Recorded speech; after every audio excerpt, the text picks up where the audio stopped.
परमेश्वर के नाम की महिमा हो। प्रभात मनन के आराधना संबंधी मनन में आप सभी का हार्दिक स्वागत है। आज प्रभु के दिन में हम परमेश्वर की आराधना करने के लिए तैयार हैं। उसके पुत्र के बलिदान को स्मरण कर उसके पवित्र नाम की स्तुति आराधना के लिए आओ हम अपने मनों को तैयार करें। इसी संदर्भ में मैं आपसे एक सवाल पूछना चाहता हूं। क्या प्रभु यीशु मसीह की मृत्यु एक हत्या थी? बाइबल बताती है बिल्कुल नहीं। प्रकाशित वाक्य की पुस्तक 13 अध्याय 8 पद में यूहन्ना कुछ यूं लिखता है, पृथ्वी के वे सब रहने वाले जिसके नाम उस मेमने के जीवन की पुस्तक में लिखे नहीं गए, जो जगत की उत्पत्ति के समय से घात हुआ है। अर्थात प्रभु यीशु मसीह की क्रूस की मृत्यु कोई आकस्मिक घटना नहीं थी, बल्कि परमेश्वर की पूर्व योजना थी, जिसे परमेश्वर ने पृथ्वी की नेव रखने से पूर्व ही बनाई थी। वो मेमना जो जगत की उत्पत्ति के समय घात हुआ था। परमेश्वर की इस योजना के विषय में प्रभु यीशु मसीह ने स्वयं अपने चेलों से चर्चा की थी, जिसे हम लूका 24 अध्याय 46 पद में पढ़ते हैं। उनसे कहा, यूं लिखा है कि मसीह दुख उठाएगा और तीसरे दिन मरे हुओं में से जी उठेगा। चेलों ने सुना तो सही, पर कुछ समझ नहीं पाए। परमेश्वर ने अपनी इस योजना को पुराने नियम के पुस्तकों में भांति भांति से प्रकट किया था। उदाहरण स्वरूप लेवी व्यवस्था में जितने भी बलिदानों का उल्लेख किया गया है, वे सभी मसीह के उस अंतिम बलिदान की ओर इशारा करती है। अर्थात पुराने नियम के सभी बलिदान केवल एक छाया मात्र ही था। असल बलिदान का प्रकट होना अभी बाकी था। नए नियम में प्रभु के सेवा कार्य के आरंभ में प्रभु यीशु मसीह के बलिदान स्वरूप मृत्यु को यूहन्ना बपतिस्मा देने वाले ने खुले आम घोषणा किया था, जिसे हम यूहन्ना उसके पहले अध्याय 29 और 36 पद में पढ़ते हैं। उसने यीशु को अपनी ओर आते देखकर कहा, देखो यह परमेश्वर का मेमना है जो जगत का पाप उठा ले जाता है। वास्तव में यह यूहन्ना उस सवाल का जवाब दे रहा था जिसे हजारों वर्ष पहले इसहाक ने अपने पिता अब्राहम से पूछा था, जिसे हम उत्पत्ति 22 अध्याय उसके 7 पद में पढ़ते हैं। हे मेरे पिता, उसने कहा, हे मेरे पुत्र, क्या बात है? उसने कहा, देख आग और लकड़ी तो है, पर होम बलि के लिए भेड़ कहां है?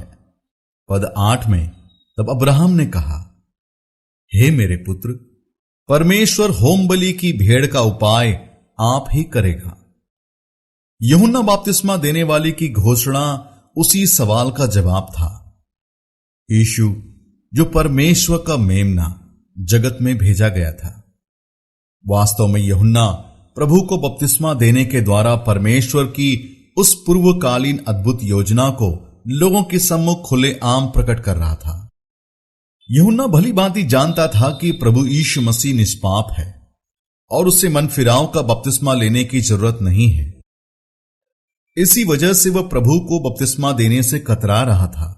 परंतु मत्ती 3 अध्याय उसके 15 के अनुसार मत्ती कुछ यूं लिखता है, यीशु ने उसको यह उत्तर दिया, अब तो ऐसा ही होने दे, क्योंकि हमें इस रीति से सब धार्मिकता को पूरा करना उचित है। तब उसने उसकी बात मान ली।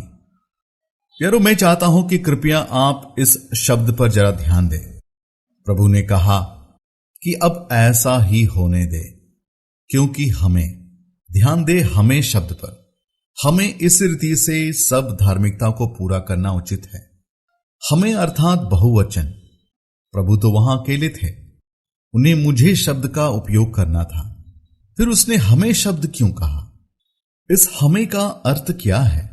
प्रभु किसकी बात कर रहा है? क्या यूहन्ना बपतिस्मा देने वाले के विषय में कह रहा था?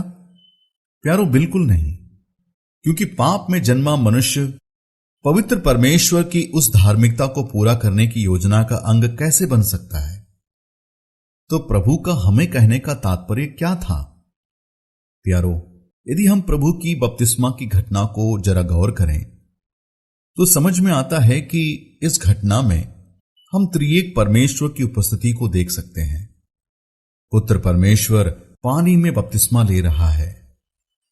पिता परमेश्वर आसमान से ऊंची आवाज में अपने पुत्र के विषय में घोषणा करता है और पवित्र आत्मा परमेश्वर कबूतर के नाई प्रभु पर उतरता है।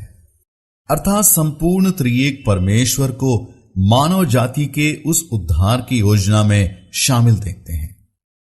और यही वजह है कि प्रभु कहता है हमें इस रीति से सब धार्मिकता को पूरा करना उचित है। हमें अर्थात त्रिएक परमेश्वर। मत्ती 3:15 में एक और बात गौर करने वाली है। प्रभु कहता है इसी रीति से सब धार्मिकता को पूरा करना उचित है। ध्यान दे शब्द इसी रीति से। किस रीति की बात प्रभु कह रहा था? प्यारो, बपतिस्मा जिस चित्र को प्रस्तुत करता है उसी रीति की बात प्रभु कर रहा था। बपतिस्मा अर्थात मारा जाना, गाड़ा जाना और जी उठना।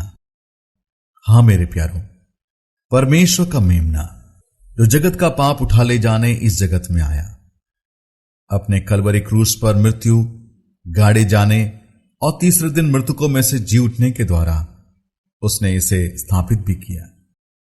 इस योजना में संपूर्ण त्रिएक परमेश्वर की उपस्थिति को हम जान पाते हैं।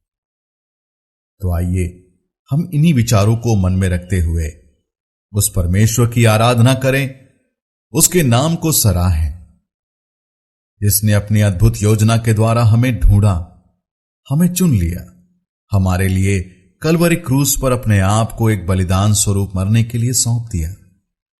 उस परमेश्वर की जय जयकार हो, क्योंकि केवल वही सारी आराधना के योग्य है। परमेश्वर के नाम की महिमा हो। आप सभी को मेरा जय मसीह।